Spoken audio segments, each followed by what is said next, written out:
Ingénieur Tocha, vous êtes expert en télécommunication.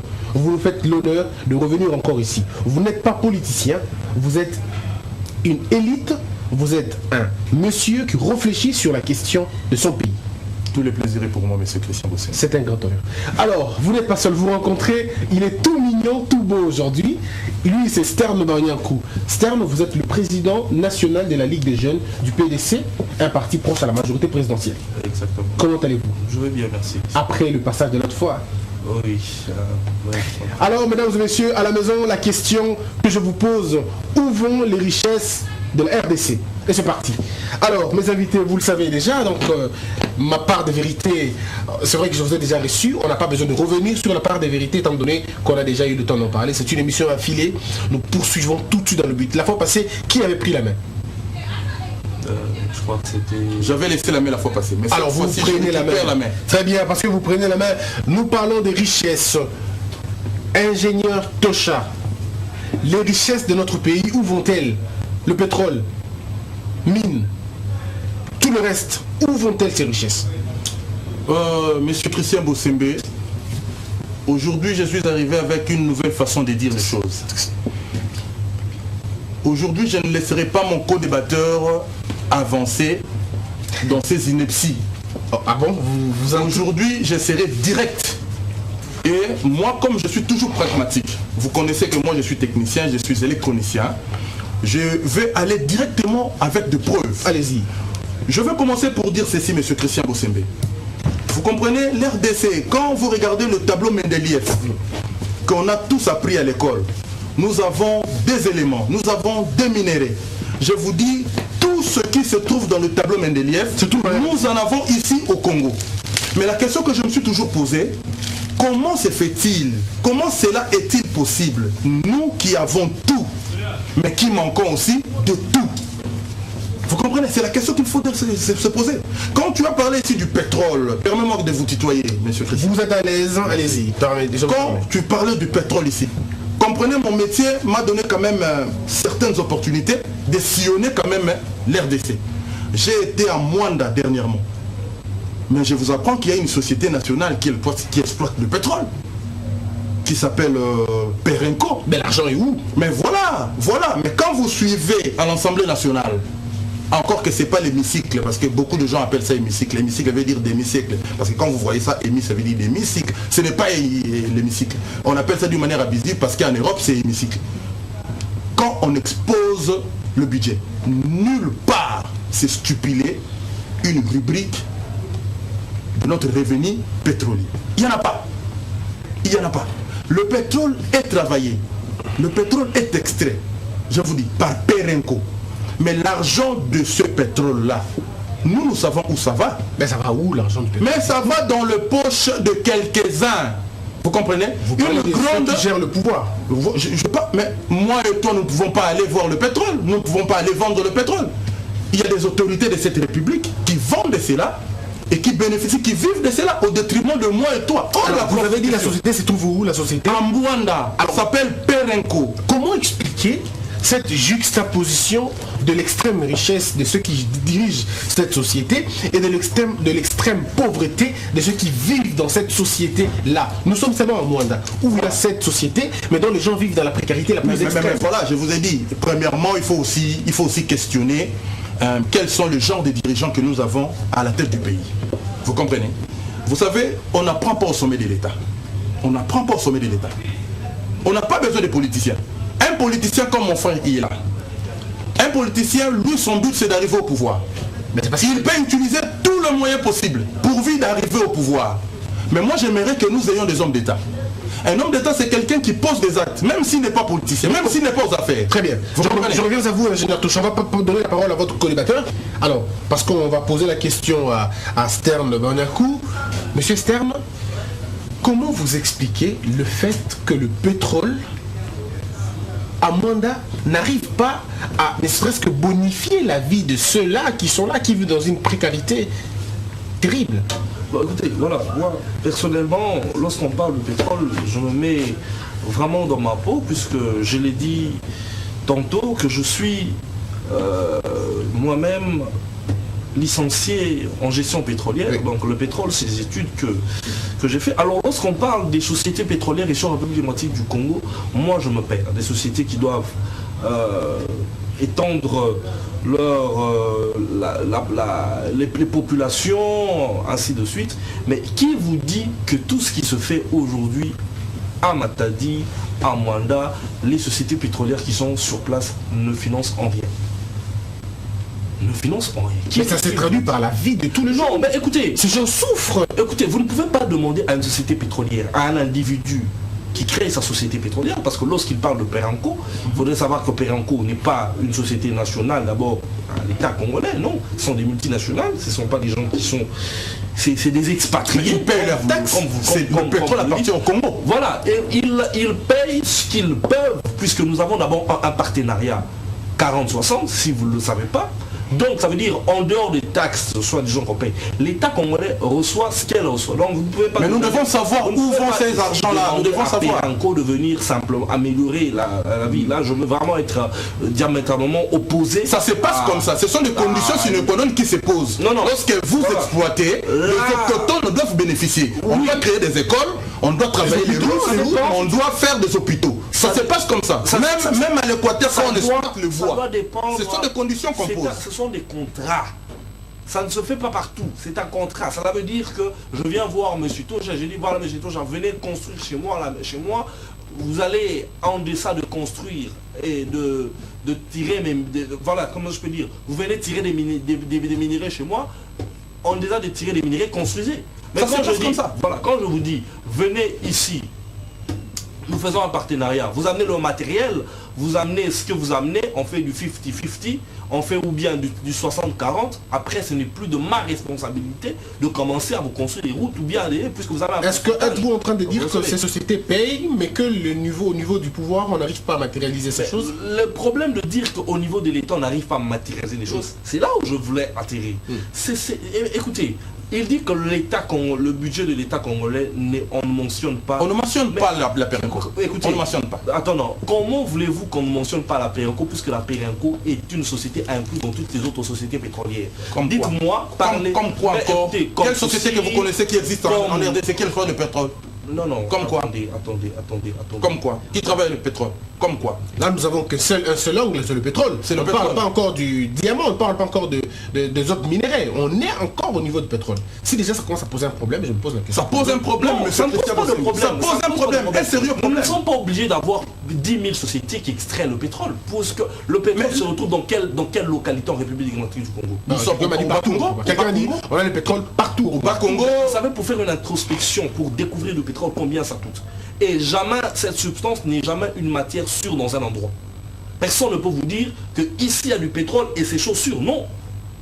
Il y a des études. Mais c'est ce que je dis. Il faut faire le surveil. C'est ce que je suis en train de vous dire. Je suis technicien comme vous, il faut faire le surveil. Évidemment, vous savez. Il y a des signes qui ne trompent pas. Dans la matière du pétrole. Oui, des signes qui ne trompent pas. Voilà. Mais croyez-moi, vous pouvez analyser qu'il y a du pétrole ici, vous commencez de faire un forage et vous n'en trouvez pas. Mais qu'est-ce qui explique? Donc, je reprends la même question, je l'amène dans une autre province. À l'Équateur, vous avez le bois. Vous avez les arbres qu'on n'a jamais coupés depuis que ces arbres ont été créés. Vous avez une forêt inestimable. Mais comment les entreprises forestières vivent dans une situation tellement riche et que la population de l'Équateur n'arrive même pas à avoir les bancs dans des écoles? Savez-vous qu'à l'Équateur, il y a des endroits où l'on enseigne à même les sols, où il n'y a pas de bancs? Savez-vous qu'en RDC, le papier coûte cher alors que le papier est un dérivé de bois? Le bois que nous avons ici chez nous. Comment ça s'explique? Où vont les recettes générées par la forêt? Si ici, dans cette émission ou ailleurs, les Congolais arrivent à comprendre le message que je leur transmets, celui de l'auto-prise en charge, le message que Mouzé Laurent Désiré Kabila, un vrai héros national, a emmené à l'esprit marre de messages. Parlez-nous de réalité, parlez-nous de réalité. Arrête de citer Mouzé Laurent Désiré Kabila, il est déjà décédé. Cela veut simplement dire. Il est déjà décédé. Nous n'avons aujourd'hui dans l'affaire du bois, par exemple, pour donner du bois et faire des matériaux tels que des bancs dans des écoles, monsieur, le gouvernement congolais, nous n'en disconvenons pas, il doit le faire. Mais si nous constatons qu'il y a un retard pris à ça, qu'est-ce que le Congolais Landa doit faire? Mais il doit faire quoi, dites-nous? Voilà, je vais les ramasser. Monsieur Christian, permettez-moi de les ramasser. Monsieur Christian Losembe, monsieur Christian Losembe, Bosembe, vous pouvez vous lever un matin. À couper du bois, ça vous coûte combien? Oh mais attendez, on ne coupe pas du bois comme ça, parce que on ne coupe pas du bois comme ça, mon cher ami. Renseignez-vous. On ne coupe pas de bois comme ça. Comment on coupe du bois? On ne coupe, il faut avoir de l'autorisation. L'autorisation, ça. Mais oui, il y a des écologistes qui sont là. On ne coupe pas de bois n'importe comment. Mais écoutez, vous comprenez? Vous ne savez pas qu'on lutte contre le changement climatique? Non. On ne coupe pas de bois n'importe comment. Il y a des écologistes qui sont là pour ça. Avant de couper le bois, il faut avoir une autorisation. Là, vous êtes d'accord avec moi, n'est-ce pas? Je vais vous ramasser. Quand vous allez au bas Congo, par exemple, à la province de Congo central, vous avez l'électricité qui est produite de l'autre côté. Vous avez les sociétés qui produisent de ciment, Silou, Sinat et les autres là. Toujours au bas Congo. Vous avez le Perenco, toujours au bas Congo. Mais allez-y au bas Congo, voyez-vous. Allez à Boma, allez constater l'état des routes. Allez constater l'état des routes. À Boma, vers un petit marché qu'on appelle le marché. Donc vous voyez, c'est un contraste. Ces régimes et aux abois. Je vous dis, les régimes et aux abois. Sur un régime, qu'il soit américain, qu'il soit français, vous trouvez toujours une faille. Mais le problème mais c'est inconcevable que dans une province où on fabrique du ciment, que nous manquons des routes. Ce n'est pas la solution. Là où on fabrique de l'électricité, il y a des coupures intempestives. Est-ce que le dire c'est la solution? Vous comprenez? Est-ce que le dire c'est la solution? Vous pensez que le Congolais qui vit à Mwanda ne sait-il pas qu'il y a coupure de courant? Même le gouverneur sait. Il fait compte ces routes-là. Mais il ne fait rien. Mais il est toujours là. Non, il fait partie de la majorité. Aujourd'hui, il fait partie de la majorité. Moi, ce que je veux. Il faut le faire partir de là. Moi, ce que je veux. Non, pourquoi? Il faut le faire partir de là. Il n'est pas à l'auteur de la tâche. Sortir toute la terre. Il n'est pas à l'auteur de la tâche. Nous allons sortir toute la terre alors. Non. Alors vous allez regagner vos places, on va revenir. Regagnons les places. On va regagner. Le problème que moi je suis en train de dire ici, monsieur Christian, c'est le problème des idées. Le Congolais est en déphasage avec les idées. Le Congolais ne sait pas porter des idées. Je veux essayer un tout petit peu politiquement de parler de la loi électorale qui est en train de se trimballer aujourd'hui à Kinshasa, le seuil ou pas le seuil. Mais vous voyez des gens politiques qui ne savent pas défendre une position. Mais parce qu'ils ne sont pas suffisamment. Mais non, ce n'est pas qu'ils sont suffisamment informés. Cette loi, c'est une chimère. Ce n'est pas de dire nous ne voulons pas de la loi. Le problème, ce n'est pas de dire nous ne voulons pas de la réforme. Mais le problème, c'est de dire pourquoi nous ne voulons pas de la réforme et quelle réforme pouvons-nous avoir semblable à celle-là, mais qui prévoit le respect des électeurs. Merci de me donner un sujet. On va faire une émission. Mais parlons de la richesse. Ingénieur, je reviens à vous. Ingénieur, la population de l'Est ne bénéficie pas de manganèse. Alors que tous les Congolais et tous les citoyens du monde, quand ils ont un téléphone, ils doivent dire merci en RDC. Quand ils ont un ordinateur devant un ordinateur, ils doivent remercier finalement la RDC. Mais à chaque téléphone, il y a toujours une fille violée. À chaque téléphone, il y a une femme qui a été violée. À chaque téléphone, il y a un peuple, il y a un village dévasté. Comment pouvons-nous vivre dans ces conditions-là? Les manganèses servent à quoi? Combattre à quoi? Monsieur Christian, je vais vous choquer. Peut-être mon co-débatteur n'est pas au courant de cela parce que peut-être lui, c'est que lui il trouve de mieux c'est aller en Europe. Peut-être. Mais moi, de par mon travail, j'ai quand même certains privilèges de sillonner l'RDC. Je connais les coins et les recoins du pays. J'ai été à l'Est. Je vous dis, je vais vous faire une révélation. J'ai été à l'Est parce que vous parlez de coltan, de cobalt, de manganèse, ainsi de suite. J'ai quitté Aru pour arriver à Aba, en passant par la forêt de Garamba, le parc Garamba. Vous comprenez? Là où il y a des LRA. Les LRA qui sont là pendant plus de 20 ans, qui sèment la terreur là-bas. Et il fallait passer, mais être escorté par des militaires. J'ai trouvé 2 militaires là-bas, que je payais de l'argent pour m'escorter, pour me faire traverser la forêt. Ils m'ont fait des révélations. Vous savez, quand vous arrivez à l'Est, moi j'ai vu des milices. Moi j'ai vu des milices. Les barrières, le coupeur de route. Ça veut dire qu'il y a des gens qui ont payé les luxes de barricader, de prendre tout un lopin de terre, là où il y a le minerai, d'exploiter ces minéraux d'une manière artisanale, unilatérale. Vous comprenez? Ils ont des armes. Moi je me pose la question, où trouvent-ils de l'argent pour avoir ces armes-là? Et le militaire là va me dire, ingénieur, tout ce que tu vois ici c'est entretenu. Le chef de ces milices se trouve à Kinshasa. Je ne cite pas les noms bien sûr parce que je dois aussi me protéger. Mais ce sont des généraux que vous connaissez. Des généraux. Ils sont nombreux. Et vous savez pourquoi Mamadou Dala a été tué? Mamadou Dala a été tué parce qu'il connaissait ces choses-là. Vous connaissez un peu beaucoup. Il connaissait ces choses-là. Lui aussi, il faisait partie. À un certain niveau, Mamadou Dala a fait volte-face. Il a dit non. Quand il a été rappelé par le chef de l'État, il a dit non. Je vais servir maintenant ma nation. Il a tourné le dos à ses amis qui exploitent le minerai d'une manière artisanale. Très bien, là ce sont des allégations que vous comprenez. Je connais, parce que non, c'est vérifiable. Monsieur Christian Botrembe, allez à l'Est et je vous dis, vous verrez que c'est vrai. Et voilà là où part le minerai du Congo. Ça veut dire il y a des généraux, des chefs militaires, des politiciens qui entretiennent des milices. Est-ce que vous pensez que c'est la mégestion ou c'est la mauvaise foi? Ça c'est et la mégestion, et la mauvaise foi, et l'incompétence, la précarité. Alors, est-ce que vous pensez que c'est lié à l'incompétence, la mégestion, la mauvaise foi? Je vous dis, il y a l'incompétence, la mauvaise foi, l'amateurisme. Vous comprenez? Ça veut dire quand il y a des gens qui apprennent au sommet de l'État, quand vous prenez un monsieur comme Tchibala, prenons le cas. Je le cite parce que c'est le premier ministre de mon pays. Je comprends que vous devez avoir un problème avec le premier ministre. Non. Mais vous ne les supportez pas. Non, je les supporte. Je l'ai connu avant qu'il soit premier ministre. Je l'ai connu avant. C'est mon voisin de Lemba. Nicofa aurait été là. Non. Je le connais. Mais quand un monsieur pareil, parce qu'on pose la question d'où va la richesse. Oui. Vous comprenez? Je vous donne un exemple. Vous connaissez l'avenue Mokoto? Oui. Angiringiri. Oui. C'est une avenue qui mesure 4 km. Vous comprenez? Nous savons dans les standards internationaux, une autoroute, 1 km revient entre 600 et 1 million de dollars. Et je vous fais une révélation. Musée a construit le boulevard Triomphal. 1 km a coûté moins de 1 million de dollars. Mais voilà monsieur Tchibala qui a sorti 6 millions de dollars pour construire une avenue qui ne mesure que 4 km. Il a volé combien? Il a détourné combien? C'est vous qui parlez de vol. Hein? Tout ça qui vient... Vous comprenez? Le surplus là, c'est l'argent du contribuable congolais. Il faut poser la question de la traçabilité, peut-être. Maintenant, où va cet argent-là? Il a remis ça à qui? Très bien. Vous comprenez? Vous avez vu quand même quelques exemples qu'il vous a donnés. Qu'est-ce que vous... Mais je n'ai pas fini, j'ai toute une litanie. Ok, on a tout le problème avec les exemples, nous irons d'exemple en exemple. Moi, ce que je suis en train de dire, monsieur Christian, le thème, il est tellement intéressant.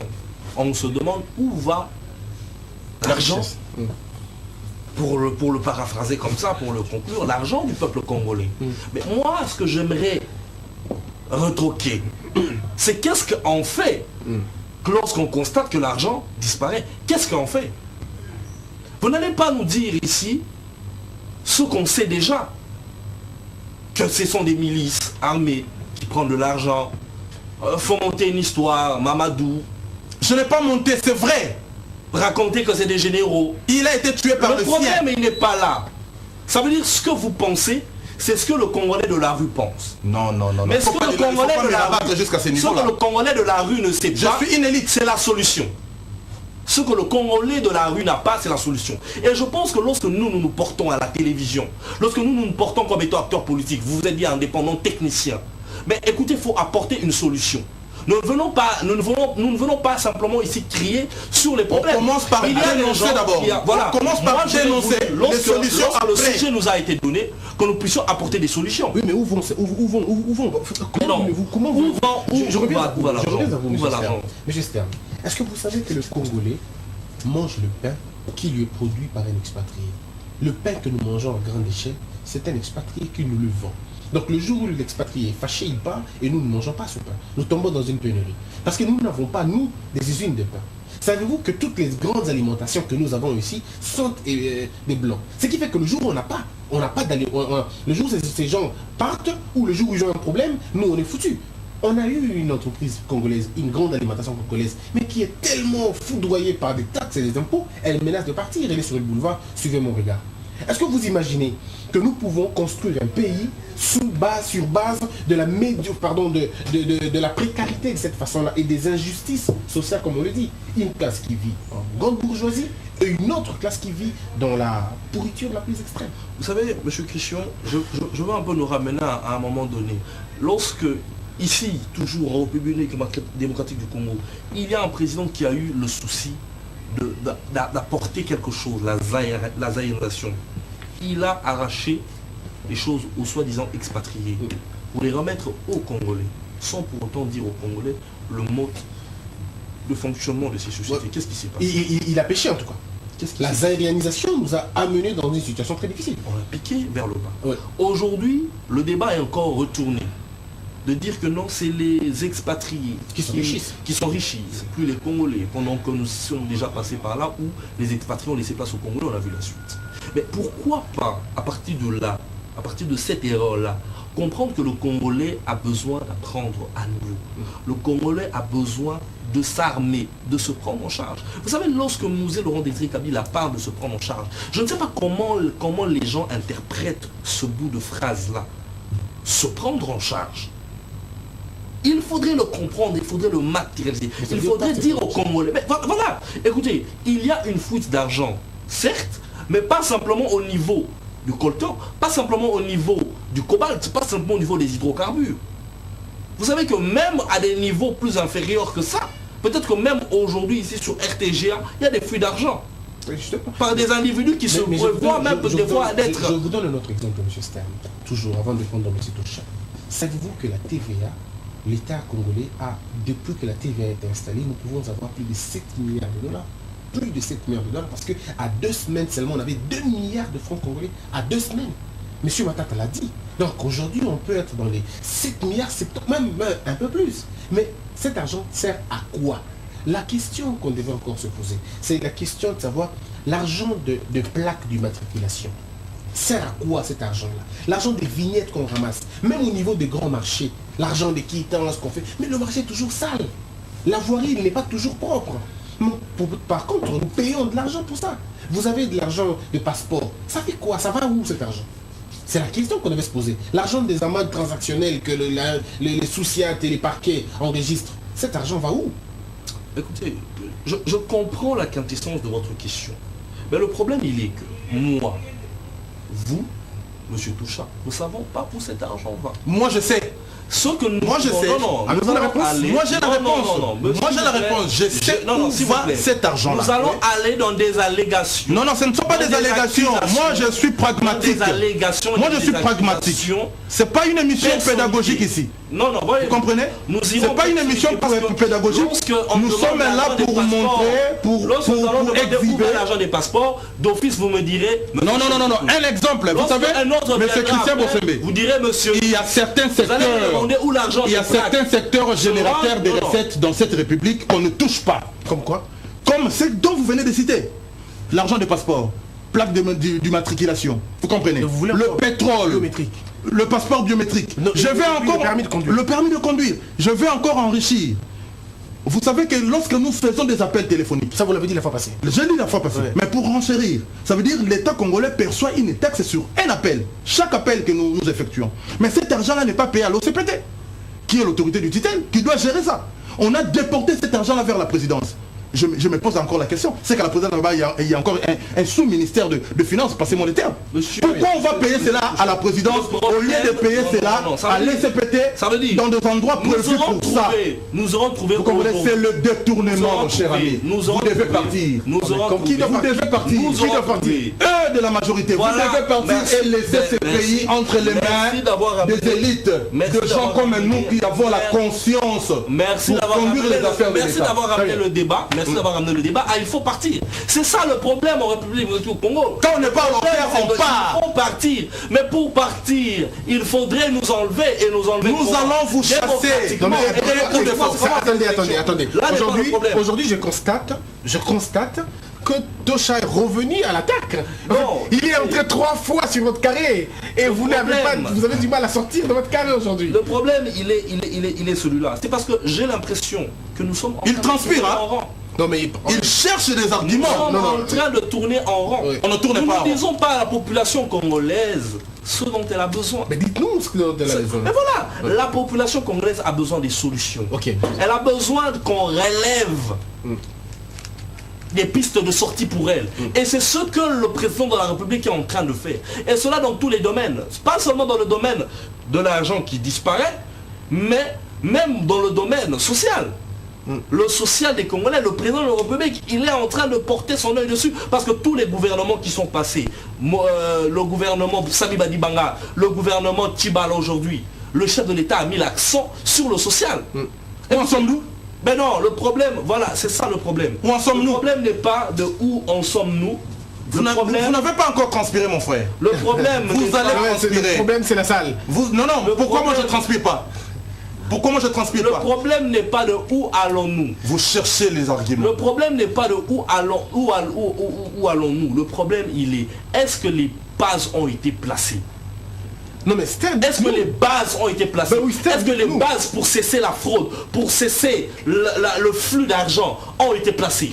Je réponds oui, les bases ont été placées. Okay. Par qui? Par M. Luzolo Bambi. Okay. Parce qu'il est placé là, je comprends directement la soif du chef de l'État de pouvoir mettre une fin dans votre thème ici. Quand vous parlez de monsieur, parce Luzolo que Bambi, s'il n'y avait pas M. Luzolo Bambi, je me serais coincé. Je ne me serais même pas simplement. Il est le procureur général. Je serais entré en dessous. Il est le procureur général pour traquer les voleurs. M. Luzolo Bambi. Laissez M. Luzolo Bambi donner cours à l'université. C'est un véritable limier. Et d'ailleurs, vous le touffez dans votre majorité. C'est M. Luzolo Bambi. Laissez-le donner cours à l'université. Il est très intelligent. Je connais la perspicacité de ces messieurs-là. Il est étouffé. Il a donné une liste ici de 14 personnes qui ont bouffé l'argent de l'État. Où en sommes-nous avec ça? Combien sont derrière le barreau? Très bien, le Congolais, revenons. Combien sont derrière le barreau? Revenons sur la question fondamentale. Le Congolais continue à souffrir parce qu'il n'a pas de moyens alors qu'il voit l'argent partir. Comment pouvez-vous imaginer, monsieur Stern, que les voitures que nous consommons en RDC, que nous importons tous les jours, la plupart on appelle ça aujourd'hui des ketch, on en a aujourd'hui. Si nous évaluons les richesses, si nous évaluons combien nous perdons dans l'achat de ces choses, ce qu'on appelle la fuite de capitaux, et cette fuite elle est tellement élevée que si les pouvoirs en place avaient pensé à ramener cette usine-là, ici au Congo, pour faire l'assemblage de ces pièces-là ou de cette voiture-là, ici au Congo, on n'aurait pas perdu beaucoup d'argent sur cette voie-là. Pourquoi n'arrivons-nous pas à avoir cette idée? Est-ce que le pouvoir est en panne d'imagination ou c'est dans la perspective qu'ils vont aller le faire? Le problème, il est celui-là. Le pouvoir en place, le gouvernement en place, n'est pas aussi divin que Dieu lui-même. Il faut connaître des limites de réflexion. Mais lorsqu'il y a limite de réflexion, lorsqu'il y a rupture de réflexion, qu'est-ce qu'il en est à ce moment-là? Ça veut dire l'individu congolais porte son intelligence. Et c'est ce que moi je veux. Ça veut dire ce que vous venez de donner comme idée. Mais ne vous inquiétez pas. Il y a eu combien de ministres des Transports qui sont passés? Mais vous pensez que peut-être qu'il y en avait un d'eux qui avait une idée, mais après qu'il soit parti, peut-être par mauvaise foi, il va avec le projet. Mais vous qui êtes un Congolais constant, dans votre citoyenneté, si vous apportez un projet tel que celui-là, vous le martelez jour comme nuit, ne pensez-vous pas qu'on va avoir une solution? Alors maintenant, ce sont le peuple qui doit amener les idées à ceux-là qui sont payés, entretenus pour avoir ces idées-là. Qui bâtit sa nation. Voilà. Donc vous n'avez aucun plan. Qui bâtit sa nation. Vous n'avez aucun plan. Qui bâtit sa nation. Ça veut dire vous demandez maintenant au peuple de vous amener des idées. Qui bâtit sa nation. Qu'est-ce que vous faites au sommet de l'État? Qui bâtit sa nation. Vous bouffez de l'argent pour rien. Le gouvernement, c'est 16, 26, c'est pour cela qu'on vous a mis là-bas. Monsieur, le gouvernement, c'est 16, 26, 30 personnes. Le gouvernement congolais. Alors? C'est 30, 26 personnes. C'est une représentation. C'est un échantillon. 30, 40. C'est une échantillon. Sur 80 millions d'habitants. Sur 80 millions de cerveaux. 80 millions ne peuvent pas diriger le pays. Vous vous appelez être un électron libre, une personne réfléchie. Bon, dites-moi, devons-nous étouffer votre potentiel comme étant spécialiste en télécommunications pour laisser tout espace au ministre actuel pour dire que non, lui a le seul devoir de réfléchir sur la télécommunication et pas vous, monsieur. Je vais vous rencontrer. Vous savez à l'époque, je vais vous rencontrer. Vous n'allez pas répondre à ma question. Je réponds à votre question, c'est un débat. Non, je réponds. Parce que le problème, il est là. J'ai posé une question, je dis ceci, vous êtes un Congolais, vous êtes expert en télécommunication, vous réfléchissez, devons-nous laisser la charge de réfléchir à l'individu ministre qui est chargé de ce domaine-là et vous laissez reposer sans réfléchir? J'ai réfléchi à l'époque, je te réponds, j'ai réfléchi à l'époque où on avait décelé qu'il y avait des sociétés de télécommunications qui escroquaient de l'argent, vous comprenez, avec le phénomène SIM-Box, vous savez, ça veut dire quelqu'un qui est en Europe, qui t'appelle, tu es à Kinshasa, mais dans ton téléphone, ça sort le code 243. Tout cela, c'était pour échapper quoi? Pour échapper à quoi? Vous comprenez? à la taxe qu'on prélève Et sur les appels. Moi j'ai conçu. Parce que vous commencez écoutez. Pour que moi j'ai conçu. Le Congolais, écoutez, en premier lieu, mon cher ami, laisse-moi rencontrer tes préoccupations. Moi j'ai conçu un système électronique. Moi j'ai conçu un système électronique pour pallier à cette situation. Mais vous comprenez? Force à vous. J'ai conçu cela, il y a des schémas, il y a des calculs, il y a l'étude qui a été faite par moi. J'ai donné ça à un tiers, ce politicien comme ça, il a voulu me rouler. J'en ai dans mon sac. Je traîne mal avec ça. Le problème d'être roulé ou de ne pas être roulé, ça ce n'est pas notre débat ici. Notre débat. Non, j'ai répondu à votre question. Arrêtez par la solution que vous avez apportée. La solution, c'est il faut rétablir l'autorité de l'État à l'Est. Ça veut dire mettre l'armée, vous comprenez, réduire ces milices et que l'État congolais négocie avec les multinationaux qui achètent le coltan, qui achètent le cobalt entre les mains des milices. Très bien, revenons. Vous comprenez? Est-ce que vous savez que sur ce plateau, nous sommes tous consommateurs? En fait, il n'y a pas une importation de l'autre côté. Nous avons tous importé, il n'y a pas exportation. On a tous importé. Le plateau, les studios, les ustensiles, tout, nous les avons importés. Êtes-vous tranquille, monsieur Stern, quand vous faites un tour par exemple en Égypte et qu'on vous dit, monsieur Stern, voyez-vous le Transco que vous avez au Congo? Ce Transco a été assemblé ici. Quand vous êtes au Maroc, quand on vous dit, vous savez les sardines que vous mangez, ça vient d'ici. Alors que chez vous, il y a les poissons qui meurent de vieillesse. Plus de 500 espèces. Monsieur Christian, plus de 500 espèces. Citez-moi un gouvernement mondial qui détient une industrie automobile. Un gouvernement mondial qui détient une industrie. Mais non, Hyundai, quand vous allez en Corée, Hyundai appartient au gouvernement. Aux Coréens, oui. Mais j'ai dit... Aux Coréens, Hyundai. Quand vous prenez la Toyota, appartient à qui? Aux Japonais. Non, j'ai dit... À l'État japonais ou à l'État japonais? Non, monsieur. Au gouvernement japonais. Je vous dis ce que je maîtrise. Ne nous racontez pas. Je vous dis ce que je maîtrise, mon cher ami. Quand vous prenez la Mercedes, c'est une marque allemande. Oui, qui appartient à qui? C'est au gouvernement, c'est à l'État. J'ai compris très bien. Je vous ai compris. Moi, je comprends plutôt la pertinence de votre question. C'est pour vous dire ceci. Nous sommes en phase de perte de vitesse par rapport aux individus potentiels congolais. Monsieur, vous me parlez de ramener des voitures. Mais ces voitures ici que nous allons bâtir ici, ça appartient à un individu. Ça n'appartient pas à un gouvernement. Mais c'est parce que le gouvernement a mis en place un mécanisme qui donne l'impulsion. Vous pensez qu'ici on est interdit qui subventionne une société de Voulez-vous que je vous donne des éléments, monsieur Stern? Allez-y. D'accord, je vous donne des éléments et vous allez réfléchir. Monsieur Stern, nous sommes à l'Équateur. En 2010, un gouverneur de l'Équateur qui est aujourd'hui au pouvoir. Ce monsieur c'est José Makila. Je ne cite les noms. Je cite pas les noms. Ce monsieur a refusé, sous son pouvoir, qu'il y ait l'installation d'une usine labo-photo. Il a refusé. Il a bombardé cette usine avec des taxes et des impôts que l'entreprise ne pouvait pas. L'entreprise est partie. On a eu une société de pain, toujours à l'Équateur. Monsieur a refusé. On a eu une ligne de navigation. Kinshasa, Mbandaka, en un jour. Monsieur a encore refusé. Alors dites-moi, si vous étouffez, mais par contre, lorsque c'est un Libanais qui vient, quand c'est un expatrié qui vient, il a tendance à passer vite fait. Alors que les Congolais eux-mêmes, les nationaux eux-mêmes, vous les étouffez. Vous savez, le problème. Ça, c'est ce que j'appelle le manque d'amour pour sa patrie. Alors, mais un monsieur comme José Makila... c'est vous qui dites celui. Faites un forfait, voilà, bref. Un individu comme celui-là, qui fait un forfait comme celui-là. Mais moi, je connais le dossier, je n'en dormirai plus. Vous allez faire quoi? Écoutez, qui pourra voler l'argent de la République? Qu'est-ce que vous avez fait? Je n'en dormirai plus. Le problème, c'est ça. Vous avez les dossiers, monsieur Christian Mossembe. Les dossiers sont légion. Vous comprenez? Ce que Stern dit, c'est un faux fouillant. Il cherche le dossier où? Les dossiers sont connus. C'est qui détourne l'argent de la République. Nous avons un monsieur qui a détourné l'argent des affaires étrangères. Il a détourné l'argent à 25 l'ancien ministre de Péténétique, monsieur le directeur.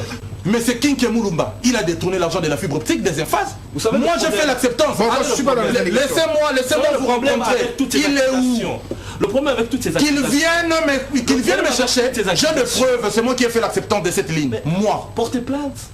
Contre qui? Mais il n'a pas qualité. Je n'ai pas qualité. Comment va-t-il? Je n'ai pas qualité. Maintenant que je suis en train de passer à la télé, que le PGR s'en saisisse du dossier. Vous voulez que je vous donne une piste? Vous voulez que je vous donne une piste? Faites un élément, allez déposer au bureau de M. Zolo Papi. Non. Tout le monde, je suis suivi.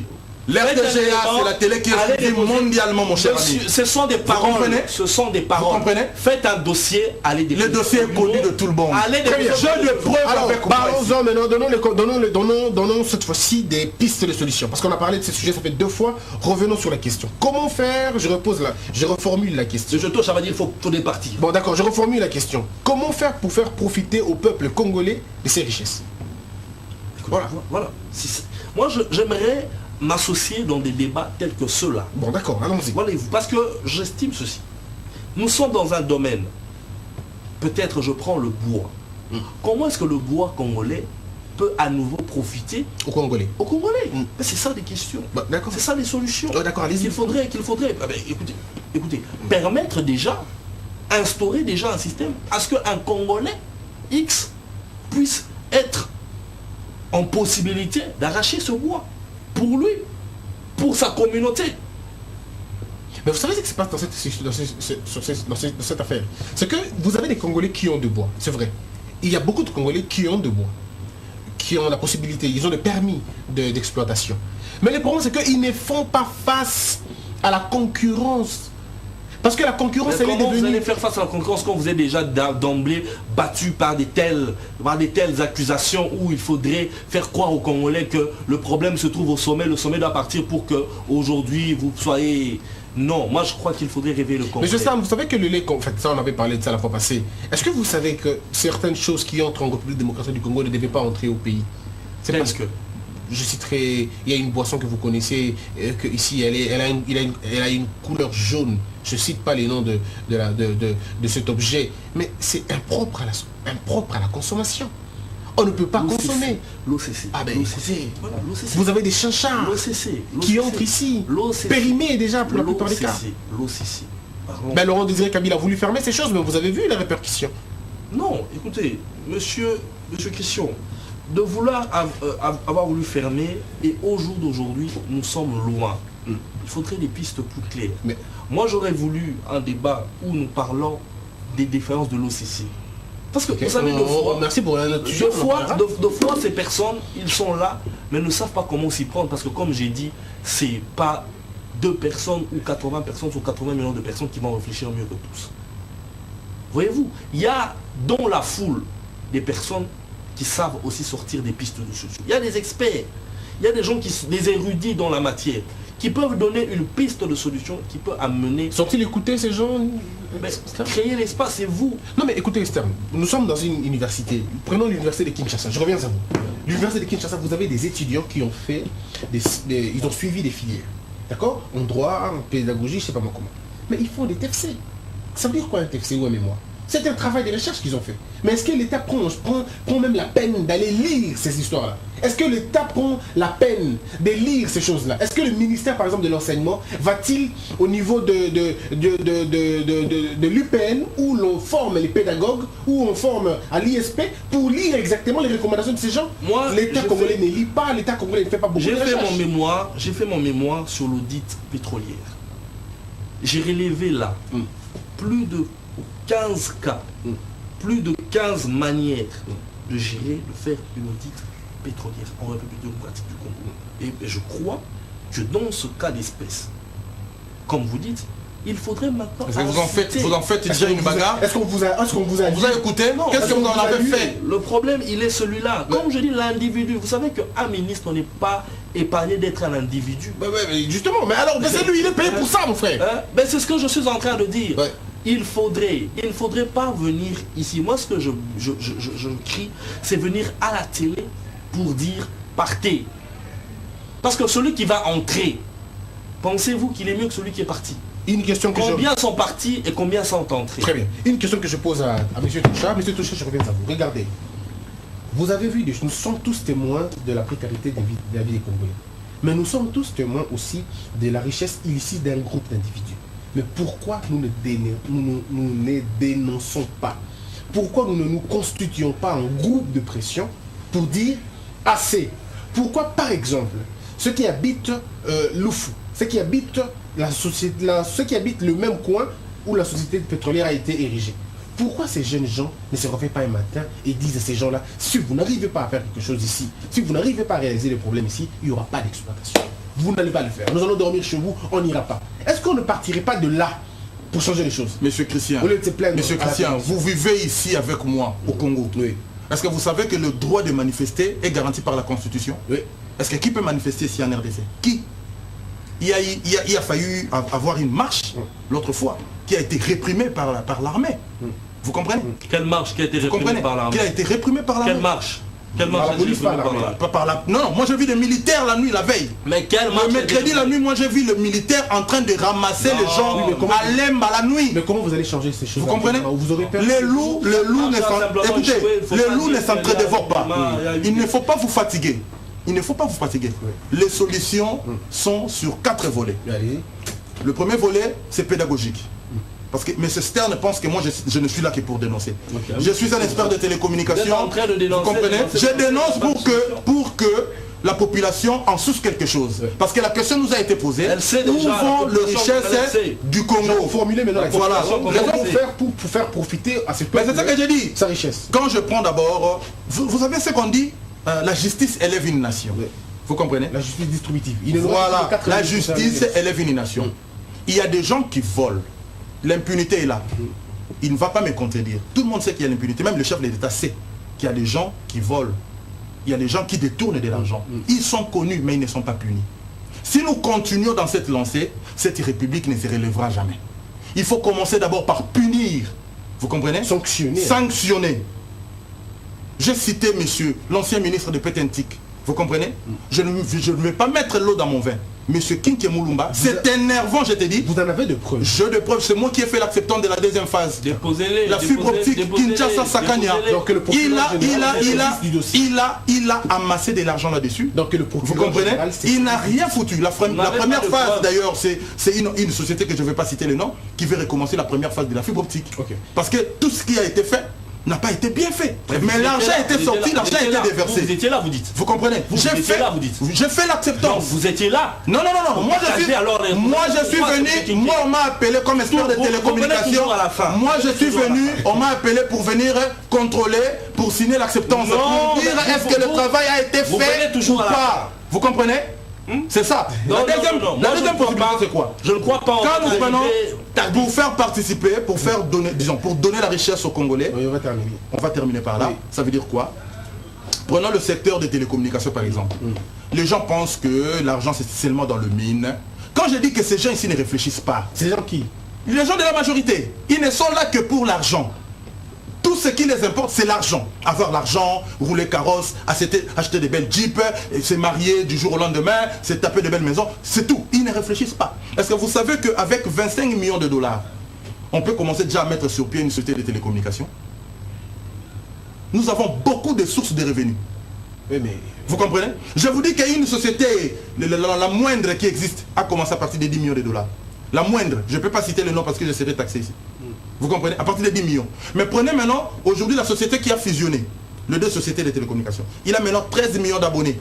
Si par jour, on prenait, ne serait-ce qu'un abonné rechargeait le crédit de 1 $, ça c'est le minimum.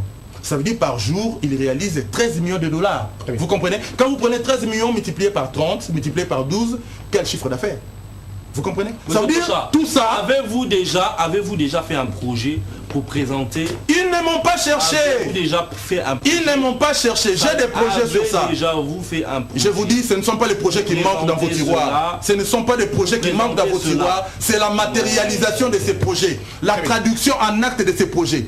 Vous comprenez? Ce ne sont pas les lois, ce ne sont pas les projets, ce ne sont pas les études. Vous multipliez des colloques chaque jour, des séminaires, mais sur terrain, on ne sent rien. C'est l'incapacité. Que vous aurez déjà une société de télécommunications à vous. Si c'était aussi facile. Ben oui, parce que les choses ne sont pas si faciles. Non, moi je suis un particulier. On va terminer. Je suis un particulier. On va terminer cette émission. C'était un grand plaisir pour moi de vous recevoir. Mesdames et messieurs, la question était si simple. Où vont les richesses de la RDC? Et puis à la fin, on a posé la question, comment faire pour que les Congolais puissent bénéficier de leurs richesses? Et c'est sur cette question, que nos deux co-débatteurs, bien sûr, se sont quand même rentrés dedans, il faut le dire. Alors, ingénieur Tosha, il est ingénieur, expert en télécommunication. C'est un acteur de notre société intellectuelle et qui a réfléchi. Alors que de l'autre côté, on a un politicien, en fait, un acteur politique, un homme d'État, Stern Il cherche le pouvoir par tous les moyens. Stern Banyakou, qui est président Nous ne cherchons pas national. le pouvoir. Vous me permettez de Vous en avez terminer de vous présenter? Mais oui, puisque vous le dites. Vous allez partir, mon cher ami. Très bien. On termine avec vous. Donnez-nous votre mot de la fin. Bon, écoutez, je suis au moment de la fin, il est simple que celui-ci.